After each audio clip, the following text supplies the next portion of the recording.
Hello guys, we are back with our next tutorial. In this tutorial, let us go through programming event recognized by Windows.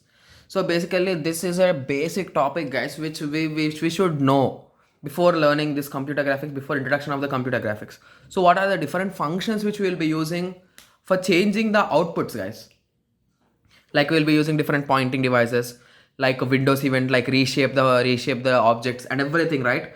So from keyboard you can also access by using the switch cases. You will be rotating the objects and all those things. You will be using these code, guys, these blocks which are predefined already. Okay, so in computer programming, event driven programming is a programming paradigm in which the flow of program is determined by the events such the user will be doing the user actions like mouse click, keyboard presses, or etc. So we are having totally 5 different, guys. Those are nothing but using pointing devices, keyboard devices, Windows event, keyboard event or devices. Okay, so idle or display callbacks and window manager. So window manager is nothing but your window size setting, all those things, guys. Okay, so first let us go through pointing devices. So basically pointing devices can be divided into two types, guys, which we have already discussed. Those are another two types. In events we are having more two types. So the in terms of events we can say that they are move event and passive event. So please understand it clearly, guys. Move event. This is generated if the mouse is moved with one of its button is pressed. So you need to press one button and you need to move it. So like when you are drawing a line in paint, you will be holding it and you will be moving it, right? So that comes under move event. Whereas passive event, this is generated if the mouse is moved without any button being pressed. So normally when you are refreshing, you will be just moving your mouse like to have some fun, right? So you'll be moving here and there. So that is nothing but passive event. Fine. Okay. So a mouse event occurs when one of the mouse button left or right is pressed, either released. So when you press it or release it, we will be having some different things. Okay, so the basic callback function for this mouse is nothing but glut mouse func. Inside that you will be writing your your user defined mouse function. So I assumed it as mouse one. Okay, so now we need to write that mouse one function. So the mouse one function will be in this format: void mouse one int button. So which button you are pressing, and int state, whether it is pressed or it is released. This is right or left, that is pressed or not. Int x into y. Okay, so this will be a main block where you will be writing your initial code, and the code will be written in this way, guys. See, void mouse one int button int state int x comma int y. So if button is equals to g glut underscore left underscore button, so you clicked the left button, and now the state is down, so you pressed it, so that code will be executed. So in this way the program will be program you can understand, guys. So if you want a small program, you can just check in our record or even in your records also, it will be available, guys, mostly. Okay, so that's a small example. So now let us go through Windows positioning. So Windows position is nothing but the best example for this is a reshape function, guys. When you are drawing for cube, 3D cube and all those things, you will be using this reshape function. Mouse event also, in mouse event also we'll be using, right? Yeah, in mouse event also we'll be using. So the only chance of changing the window position is using reshape. So once you create an window, whenever you need to change its position, then you will be using this reshape, guys. So let us learn how reshape works. So with reshape, we pass the height and width of the new window. Okay, we use this to create an OpenGL clipping window using glue ortho 2D. So once you are using reshape, in reshape there are 2 to 3 lines, guys, which are must and should, we will be using them.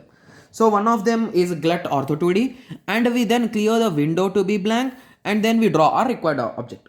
So the reshape, initially you will be changing the position, then you will be cleaning the screen, and then you will be placing your object. So that's the main goal of your reshape. Okay, so the syntax will be of callback function will be glut reshape func. Reshape one will be your user defined name. Fine, user defined function name. So the syntax will be in this way: void reshape one gl size I w gl size h. Okay, so if you want a small example, this could be a small example, guys. So the code format will be in this way itself, guys, always. Okay, so void reshape gl size w size I w gl size I h. So GL matrix mode, GL underscore projection, we will be loading the identity, we will be rotating our camera, and again at the end we will be loading our matrix model view, and then we will be loading our identity. So in this way it will be working, guys. So if you want a program on this, Please learn mouse event handling only, guys. For this also it will be working, because mouse event handling we will be using this reshape also. So after that, now let us go through keyboard events. So keyboard events are nothing but whenever you press a particular key. Okay, so keyboard events are generated when the mouse is in the window. Okay, please remember that whenever the keyboard functions or keyboard is used, initially the you should use the application, right? So that means the mouse should be inside the application. That means it should not be in background. It should be foreground. It should be in front of you. Fine. Okay, so it should be pressed. So the callback function will be in this way: glut keyboard func. Keyboard one will be your main function. So void keyboard one unsigned character index into y. Okay, so that character will be the variable that you are scanning. So Q. Okay, this will be a small code.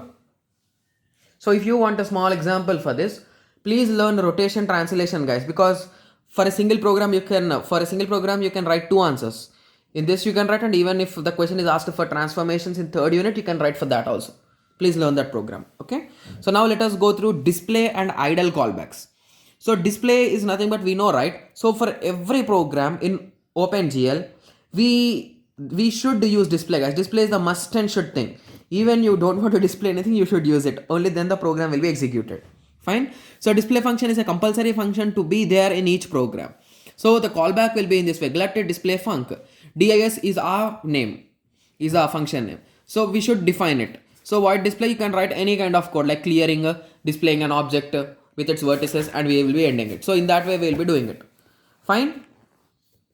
Okay, for redisplaying it, so whenever you do some kind of rotation operation, the image should move, right? If you rotate it, so at that moment you will be using the reshape func, guys. So that is, sorry, not reshape, post redisplay. So glut post redisplay will be used for output changes when we do some kind of keyboard operations or mouse operations. This happens. So even we are having idle callback, that is nothing but there will be no change or no event occurs. So Windows management. Windows management is nothing but we will be having a window, right? We will be adjusting its size, position, and all those things. So even we can create multiple windows, guys, which most of us have no idea. Even I don't have a proper idea about this. So you will be creating two or more things. So you will be using in this way, guys. ID is equals to glut create window, that is nothing but the name second window. So you will be assigning that as the set window. So whatever you are setting it, that window will be opened on the front. Fine. So each window can be having different properties, so nothing but size, position, and name. So I hope everyone got a clear idea on this. So the next topics are going to be uploaded later, guys. Those are nothing but menus, animation interactives, logical operations, geometric operations, and 3D primitives. So in the next tutorial, we'll be going through the frames in OpenGL, guys. Thank you. Thanks for watching.